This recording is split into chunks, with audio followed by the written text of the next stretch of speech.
Hoy nuestro Real vuelve a nacer, solo los fieles lo vamos a ver. Pienso en el escudo, se me endereza la piel. Hola futboleros, hola futboleras, vídeo nuevo para comentar el Teruel 1, Deportivo Aragón 1.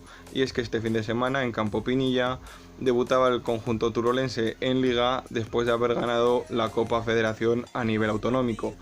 Y decimos debutar pese a que era la segunda jornada de Liga, porque este año en tercera hay 21 equipos y en la primera jornada de Liga el Teruel le tocó descansar.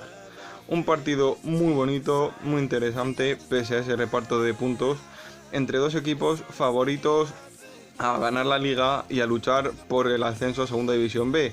El conjunto turolense se adelantó muy pronto y al descanso se iba ganando 1-0, pero en la segunda parte el filial zaragocista que dirige Javier Garcés iba a empatar al equipo de César Lainez para que luego ya el resultado no se moviera, aunque no sería por ocasiones, ya que los dos tuvieron ocasiones tanto para llevarse el partido cualquiera de los dos equipos. Lo más justo, un empate a 1 que deja con un punto al conjunto turolense y con 4 al Deportivo Aragón.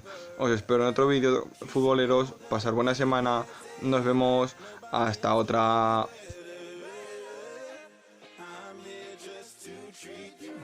Vamos chavales, mantengan la calma, vamos a salir de esta con nuestras armas. Nuestro león volverá a rugir, pase lo que pase, vamos a sobrevivir. La Romareda significa sonreír, aunque a veces no os toque sufrir. Si quieres saber todo de este team, tú te deberás suscribir.